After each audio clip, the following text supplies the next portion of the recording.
আল্লাহ কুরআনুল কারীমের মধ্যে ঘোষণা করে বলেন, ওয়াকিমুস সালাতা, ও বান্দা, ও আমার বান্দারা, শোনা রাখো, তোমাদের জন্য আমি আল্লাহ রাব্বুল আলামিন বলে দিলাম, ওয়াকিমুস সালাতা ওয়া আতুজ যাকাত, বান্দারে তোমরা নামাজ কায়েম করো, বান্দারে তোমরা যাকাত দান করো। আবার বলেছেন, ওয়ারকাউ মা'আর রাকিঈন, ও বান্দা তোমরা নামাজ আদায় করো, নামাজ কায়েম করো। ওয়ারকাউ মা'আর রাকিঈন, যারা নামাজ পড়ে, যারা নামাজ পড়ায় তাদের সাথে সাথে তোমরা নামাজ পড়ো। ওয়ারকাউ মা'আর রাকিঈন, যারা রুকু করে রুকুকারীদের সাথে রুকু করো। সুবহানাল্লাহ। আল্লাহ বলেন রুকুকারীদের সাথে রুকু করো। অন্য আয়াতে বলেন ওয়াসজুদু মা'আস সাজিদিন, ও বান্দারা তোমরা যারা সিজদা করে, যারা আমি রবকে সিজদা করে তাদের সাথে তোমরা সিজদা করো। এমন সিজদা করবো আল্লাহ রাব্বুল আলামিন, আল্লাহ রাব্বুল আলামিন বলে বান্দারে এমন সিজদা করো, এমন ভাব নিয়ে করো। নবী সাল্লাল্লাহু আলাইহি সাল্লাম হাদিস শরীফের মধ্যে বলেন, আনতা আল্লাহা কাআন্নাকা তারাহু ওয়া ইন লাম তাকুন তারাহু ফা ইন্নাহু ইয়ারাক। আল্লাহ হাবিব বলেন, ও আমার সাহাবায়ে কেরাম শুনে রাখো, তোমরা যখন নামাজের মধ্যে দাঁড়াইবা, আল্লাহর জন্য দাঁড়াইবা, তোমরা যখন নামাজের মধ্যে দাঁড়াও, নামাজের মধ্যে এমন চিন্তা করো যে আমি নামাজের মধ্যে দাঁড়াচ্ছি, আমি আমার মালিক আল্লাহকে দেখে দেখে ইবাদত বন্দেগী করি। যদি তোমরা তা না পারো, যদি তোমরা আল্লাহকে দেখতে না পারো, তাহলে এমন মনোভাব করো, এমন চিন্তা করো যে আমি আল্লাহকে দেখতে পারি না, আল্লাহকে দেখার যোগ্য আমার নাই, ক্ষমতায় আমার নাই। তুমি কি ভাববা? নবী বলেন তুমি সেই চিন্তা করো যে আমি মালিককে দেখতে পারতেছি না, আমি আমার রবকে দেখতে পারতেছি না, কিন্তু যে মালিক আমাকে দুনিয়ার জমিনে রিজিক দান করেন, যে মালিক দুনিয়ার জমিনে আমাকে খাবারের ব্যবস্থা করে দেন, যে মালিক আমাকে সুস্থ রেখেছেন, যে মালিক আমাকে চলার মতো ব্যবস্থা করে দিয়েছেন, আমাকে সুস্থ রেখে সেই মালিকের বন্দেগী করার তৌফিক দিয়েছেন, সেই মালিক আমাকে দেখতেছে, সেই মালিক দেখতেছেন কিভাবে নামাজ পড়বো। নামাজ পড়লে আপনার ভিতরে ভয় কেমনে আসবে? ওই জন্য নবী হাদিসটা বলছেন যে তুমি যখন মনে মনে চিন্তা করবা আমি রবকে দেখতেছি না, রব আমাকে দেখতেছেন, আপনি চিন্তা করে দেখবেন দুনিয়ার কোন রাজা বাদশার সামনে দাঁড়াইলে আপনি আদবের সাথে দাঁড়াইতে হয়, ঠিক না? খুব আদবের সাথে সম্মানের সাথে দাঁড়াইতে হয়। আর না হলে রাজা বাদশার সিকিউরিটি সেনাপতি তারা আপনার উপরে আক্রমণ করে, আপনাকে সেই রাজপ্রাসাদ থেকে তাড়িয়ে দেয়। আমার আল্লাহ বলে, বান্দা তুমি তো দুনিয়ার কোন রাজা বাদশার সামনে না, দুনিয়ার কোন প্রেসিডেন্টের সামনে না, তুমি স্বয়ং আমি মহান রব্বুল আলামিনের সামনে দাঁড়িয়ে আছো। সুবহানাল্লাহ বলেন। ও বান্দা তুমি আমি রবের সামনে দাঁড়িয়ে আছো, তুমি এমন চিন্তা করো যে আমি রব তোমার ইবাদত বন্দেগী দেখতেছি, আমি রব তোমার সমস্ত কিছু দেখতেছি। তখন তোমার নামাজের মধ্যে ব্যবসার চিন্তা আসবে না। যদি আপনি চিন্তা করেন যে আমার রব আমাকে দেখতেছেন, আপনার রব দেখতেছেন, তাহলে আপনার ভিতরে কি আর শয়তানে কুমন্ত্রণা দিতে পারবে? আল্লাহ রাব্বুল আলামিন বলেন, আমার যে বান্দা আমার ভয়, ইত্তাকুল্লাহ, যে বান্দায় আমি রবের ভয় তার অন্তরে লালন করে নিয়েছে, যে বান্দা তার ভিতরে আমি রবের ভয় নিয়ে আসছে, যে আমার আল্লাহ রাব্বুল আলামিন আমাকে মরে যাওয়ার পরে জাহান্নামের শাস্তি আছে আমার জন্য, যদি রবের বিধানগুলো না মানি আমার জন্য আযাব আছে, এই ভয়টা যখন পাবে আমার আল্লাহ বলে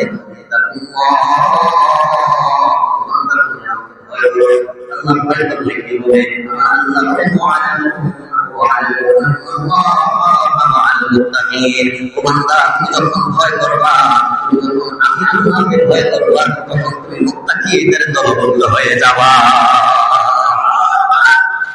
মুত্তাকিদের দলবদ্ধ হলে আমার নবী বলেন, যখন বান্দা আল্লাহকে ভয় করে মুত্তাকিদের দলভুক্ত হয়ে যাবে, আমার আল্লাহ ওই বান্দার জন্য দুনিয়ার সমস্ত কাজকে সহজ করে দেন।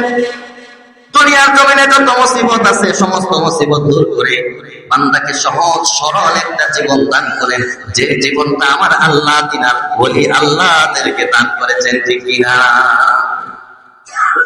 তো আমরা নামাজ পড়বো, রোজা রাখবো, হজ করবো, যাকাত দান করবো, যে সমস্ত বিধান আছে কুরবানি করবো।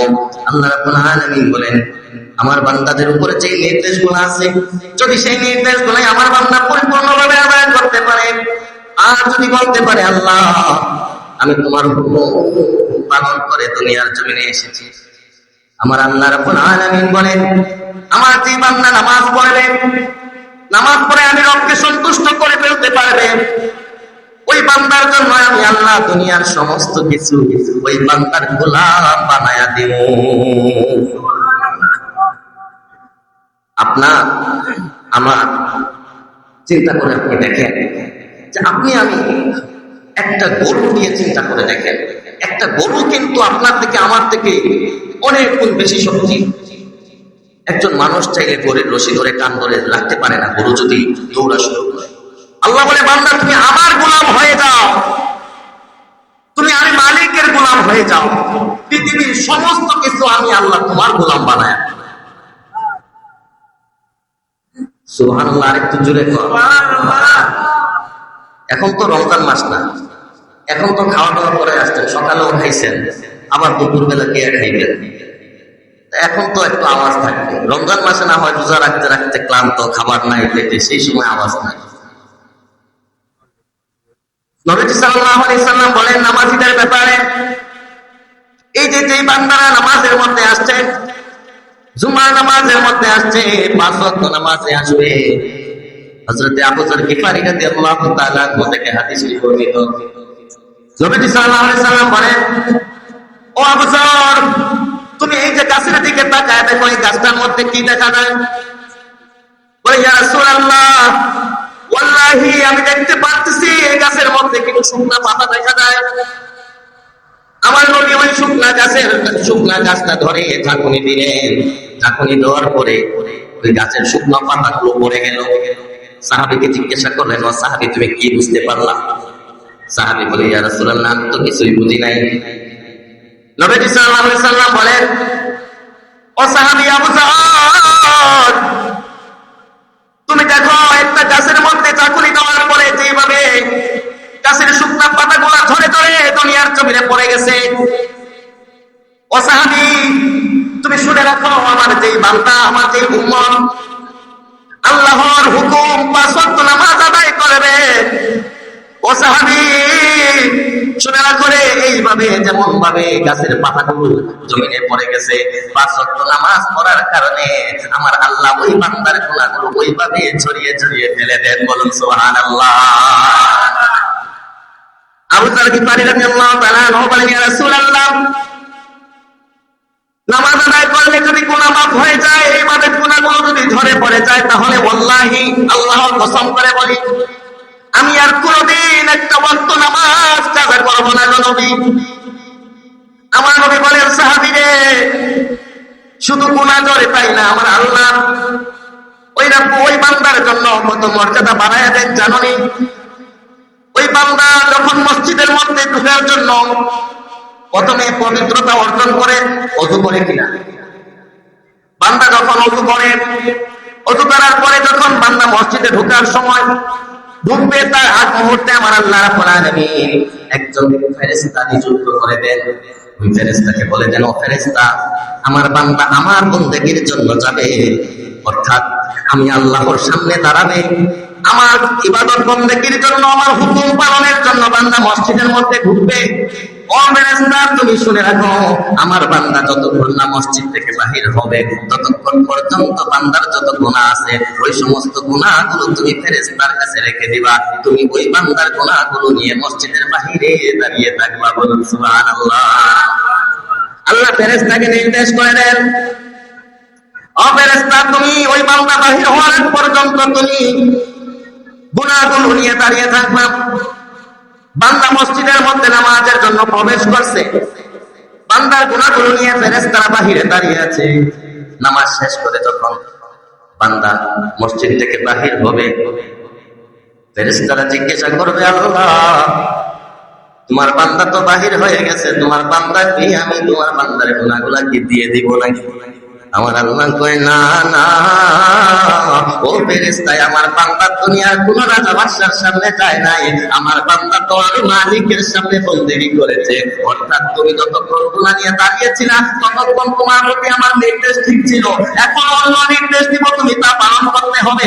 ও ফেরেশতা জানো কি নির্দেশ? আমার বান্দা আমার গোলামি করার জন্য মসজিদে ঢুকেছে, অর্থাৎ মসজিদ থেকে বাইরে হয়েছে, তাকে আর গুনাহ দিয়ে বাড়িতে পাঠানো যাবে না। আমার বান্দা তো আমার বন্দেগীর জন্য এই মসজিদে আসছে, অন্য কাউকে দেখানোর জন্য আসে নাই, কোন রাজা বাদশাকে দেখানোর জন্য আসে নাই, কোন মালিককে দেখানোর জন্য আসে নাই। একমাত্র মালিক আমি আল্লাহ, আমি আল্লাহকে দেখানোর জন্য সেই বান্দা মসজিদে ঢুকেছে। ও ফেরেশতা, এই বান্দার গুনাহগুলো নিয়ে তুমি জাহান্নামের মধ্যে নিক্ষেপ করে দাও। বলুন সুবহানাল্লাহ। বান্দা নামাজে আসার কারণে তার গুনাহ মাফ হয়ে গেল। আবার নবী অন্য হাদিসে বলেন, ও সাহাবী শুনে রাখো, যদি কোন বান্দা তার বাড়ির পাশে যদি একটা কূপ থাকে, কূপ বুঝতে পারছেন, মানে ওই যে পানির কূপ, কুয়া, আপনাদের গ্রাম্য ভাষায় অনেকে কুয়া বলে, আবার অনেকে ইন্দারা বলে। তো সাহাবীদের ডাক দিয়া বলেন, নবী, কারো বাড়ির পাশে যদি একটা কূপ থাকে, ওই কূপের পাশে যদি ওই বান্দা দৈনিক 5 বার গোসল করে, ও সাহাবী তুমি বলো তো ওই বান্দার শরীরে কি আর কোনো ময়লা থাকতে পারে কিনা? সাহাবী বলেন, ইয়া রাসূলুল্লাহ, যে বান্দা দৈনিক 5 বার গোসল করবে, ওই বান্দার শরীরে তো কোনো ময়লা থাকতে পারে না, কোনো আবর্জনা থাকতে পারে না। তো নবী ডাক দিয়া বলেন, ও সাহাবী, কতরূপ ভাবে যে বান্দা 5 বার গোসল করার ফলে তার শরীরে কোনো ময়লা থাকতে পারে না, ঠিক তেমনি ভাবে ওই বান্দা যদি দৈনিক 5 বার গোসল করার বদলে 5 বার নামাজ পড়ে, ওই বান্দার আমল নামায় কোনো গুনাহ থাকবে না। গুনাহ থেকে বাঁচতে হলে কি করতে হবে? নামাজ। নবী অন্য হাদিসে বলেন, আউয়ালু মা ইউহাসাবু বিহিল আবদু ইয়াওমাল কিয়ামাতিস সালাহ। নবী বলেন, সাহাবীরা রে, নামাজের কথা আমি কেন বলি তোমরা জানো না? নামাজের কথা আমি কত গুরুত্ব দিয়ে বলি তোমরা জানো না? কারণ আমার আল্লাহ দুনিয়াতে তোমাদের সম্পদের হিসাব আছে কিনা, তোমাদের কুরবানি করছো কিনা আমি নিবে না, যাকাত দিছো কিনা এই হিসাব আমি নিবে না, তোমরা কাকে দান করছো, কাকে দান করো নাই, কাকে খাওয়াইছো, কাকে খাওয়াও নাই, এটা আল্লাহ দেখবেন না। আগে দেখবেন আউয়ালু মা ইউহাসাবু বিহিল আবদু ইয়াওমাল কিয়ামাতিস সালাহ। ও বান্দা, সর্বপ্রথম তোমার নামাজের হিসাব গ্রহণ করা হবে। নবী বলেন, সাহাবীরা রে, যদি নামাজ ছাড়া অন্য কোনো আমলের কথা আমার আল্লাহ বলতেন, তাহলে আমি আগে সেটার কথাই তোমাদেরকে বলে দিতাম, কিন্তু না, আমার আল্লাহ বলেছেন আগে নামাজের হিসাব নেবে। সেই জন্যই তো নামাজের হিসাব নেবেন, বিদায় তো আমার আল্লাহ নামাজটা ওহীর মাধ্যমে পাঠান নাই, নামাজটার জন্য আমি নবীকে ডেকে নিয়েছে। জিবরিল আমিন বলেন, আল্লাহ তুমি কুরবানির বিধান দিয়েছো, আমি জিবরাইলকে দুনিয়ার জমিনে পাঠাইলাম। যাকাতের বিধান দিয়েছো, আমি জিবরাইলকে দুনিয়ার জমিনে পাঠাইলাম। আবার তুমি যাকাতের বিধান, হজের বিধান, কুরবানির বিধান, যত বিধান দিয়েছো, সমস্ত বিধানের জন্য আমি জিবরাইলকে ব্যবহার করেছো, আমি জিবরাইলকে দুনিয়ার জমিনে পাঠাইছো, ওহী নিয়ে যাওয়ার জন্য আমাকে বলেছো। কিন্তু আল্লাহ গো, এমন কোন ইবাদত, যে ইবাদতের জন্য আমি জিবরাইলকে তোমার নবীকে আনার জন্য পাঠাইতেছি? আল্লাহ বলো।